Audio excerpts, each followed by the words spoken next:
Okay, so this is the second part of the social anxiety video. Don't know what it's going to be named yet. I'll put it up if I name it. But I just want to continue on because I know time's limited and it's just so hard to get everything out, and I don't want to edit things. I think everything is important, so I'm going to continue on. So I hope you guys got the, if you were mixed up with my shame thing, that I don't feel shame anymore of who's going to hear my words. I just feel shame with my disorder, what I internalize, what I can't get past. So that's just basically it. I'll move on. Um, I'm looking over here because I have a few notes written down, and I also look down a lot when I'm anxious, and that's what I am right now. But as far as the sort of the community of people that try to get out there with anxiety, it's like there's a lot that people that don't want their name known, that don't want their face shown, that and that's completely understandable because I was like that, and I'm sort of still like that in a way. So you know it's like if you could set up pages, you could set up things with like a nickname. I use my nickname, which is Nons, that everybody called me my whole life, but is that my real name? No. And only my family and knows my real name, and the people that have known me for years, or business people. And for this, I use Nan because I'm comfortable with that. You don't have to use your real name. You're not trying to get over on something. You're, you know, just in a community. It's like I'm not trying to trick anybody with the name. It's just I'm comfortable with you knowing me as Nons, and that's it. So don't feel uncomfortable if you do have your YouTube with no picture on it and you have a nickname. Don't feel uncomfortable to leave comments because it's fine. I understand that part. I have a Facebook that nobody's friended me. I have a Facebook for my family, and I have a Facebook for this channel. And if you guys have a Facebook and you want to add me, my Facebook link is on my main page, and I'll try to put it under here, which I tried before and it messed up, but I'll try to put it under this video. And just add me, and we could do it that way. You don't have to tell me who you are if you are uncomfortable with that, because I understand that part. So I don't mind comments from people that I don't see your face, or you have a name made up, and I don't mind that. I just wanted to put that out there. Let's see. I think I'm still looking over this. Okay. So, like I said, I'm just sick today because I've been so down, and I haven't been able to really leave the house much. I haven't even gone to therapy this week because it was impossible for me to leave the house. I have a prescription waiting for me, and I can't even walk and get it from the pharmacy. And I know that my time's ticking away because they put it back after 2 weeks, and I'm thinking, well, it's just a vitamin, who cares? But it's an important vitamin I obviously need because my doctor called it in, and no matter what, I can't get there to get it. So I have to work on that by the end of the week to get there, or they'll restock it or whatever they do. But those are the challenges you face, where you sit in the house and you're like, I need to be doing this, but I can't. And why am I not doing this? Why am I frozen in this state? What causes this? And you just have to work on just pushing yourself through. At least what I did was from a position of laying down, I sat up and I was able to put on makeup and do my hair, no matter if I felt like I just need to go back down. I just feel too sick. But I felt, like I said, inspired by people leaving me messages to do this. But okay, I was talking about my therapy and years of therapy. I have a good therapist now. I have for the last couple of years have had one, which is a good thing, and I work on bits and pieces of myself. And there's sometimes where I get it, and there's sometimes where I get frustrated, and there's sometimes where I feel like I'm right back to day one, and I have to go through the whole process over. And there's just so many levels to it. But I still have to work on it. And even if I don't feel like I'm improving, I still want to work on it. So I will get to, people do want the technical terms of social anxiety. I will get to that. I just have to do my research because I want the technical part to be as technical as it could be. I don't want to get anything wrong on that part. So those videos will start because people requested it.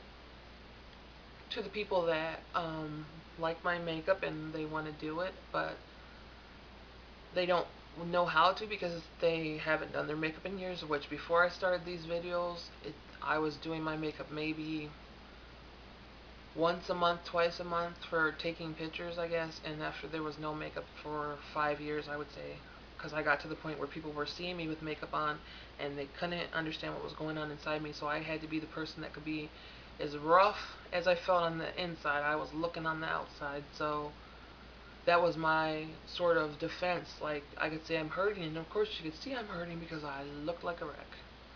And I'm not saying that people that don't wear makeup look like a wreck. I'm saying I was a person that wore makeup and did my hair. That felt good to me, and I turned into a person that didn't do anything because I felt like nobody would be able to help me. So I'm not saying people that don't wear makeup aren't pretty or anything. I'm just saying I enjoyed makeup and I enjoyed the way I looked with makeup on, and I stopped doing that for 5 years because I felt like nobody could see my pain and help me. So I hope I explained that and I didn't hurt anybody's feelings because I didn't mean to, and there are plenty of people that are fine without makeup. So, but I don't even know what my point was because I felt like I offended somebody, and I hope I really didn't. Um, oh, okay, back to the makeup thing.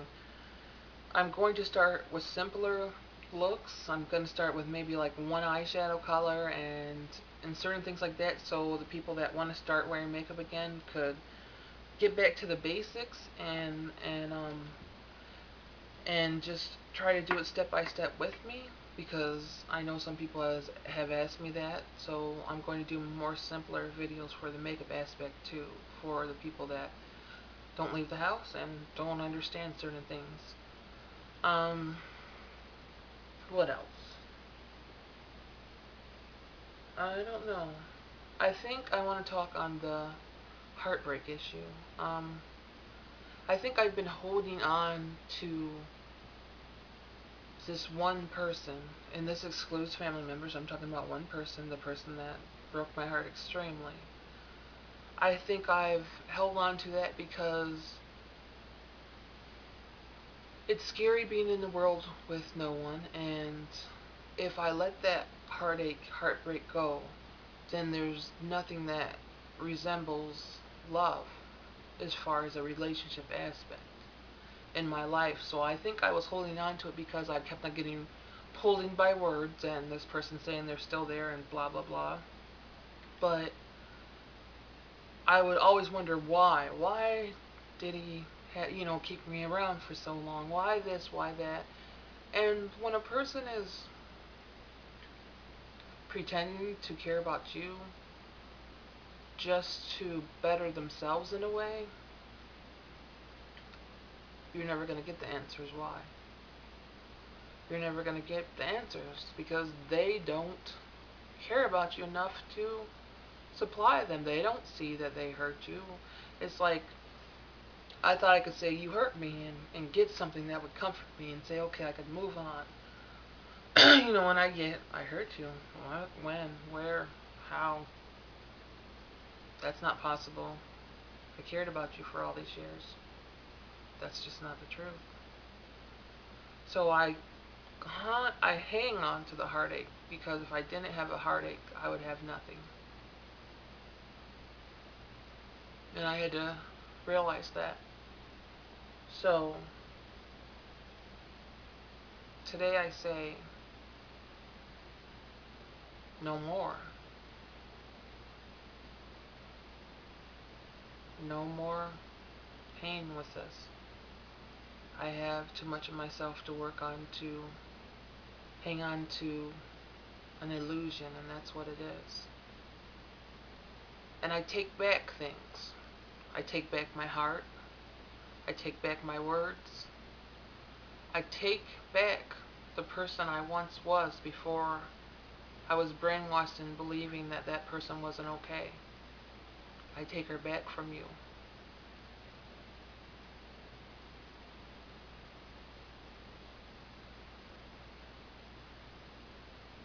And from that I have to build and know that the person that I was deserved to be loved. And you just didn't love me. I give you back your broken promises. I give you back your lies. I give you back your phony smile.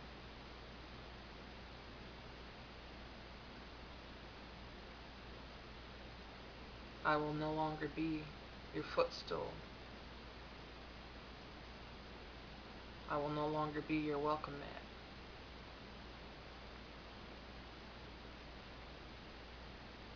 I was not lazy. I was not just a negative person. I was a person that had a disability and that still has a disability that you should have been understanding to.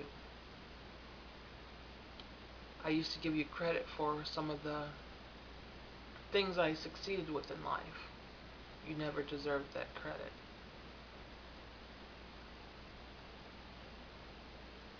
So I take back what I credited you for.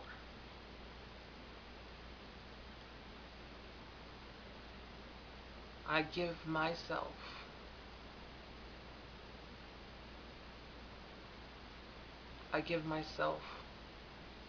the ability to mourn because I could not mourn through the tragedies that I went through with you because that was shameful to you.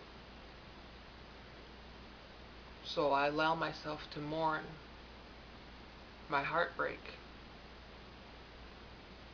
I allow myself to mourn my mother's death.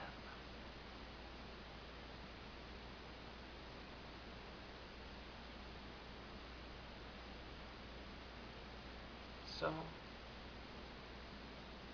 mourning that I let go of the person that causes me heartbreak. Mourning things that I didn't have a chance to at certain times is a hard process. But in that I know that there's going to be some certain things let go. But it's not a getting over, like just get over it. You don't have a limit on how long heartbreaks takes to get over. It can't be a forced response. It has to be something natural. And I feel like naturally, though it's been years, naturally, I could start this process. So I hope that I could believe that my beliefs are okay, and I'm no longer going to listen to what someone else says about it. It's not hurting them in their lives, and I think that's the only way I could heal right now in this aspect. There's so many other aspects I have to heal in, but I want to begin the process of taking my heart back today. Taking it back from hands that never deserved it in the first place.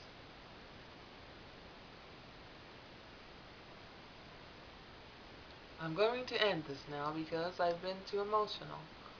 But I will continue with these videos because I know I need it and I know other people need it. And continue with your comments or your private messages. Add me on Facebook if you want to. And just continue with your strength and just continue trying. So, alright guys. Bye.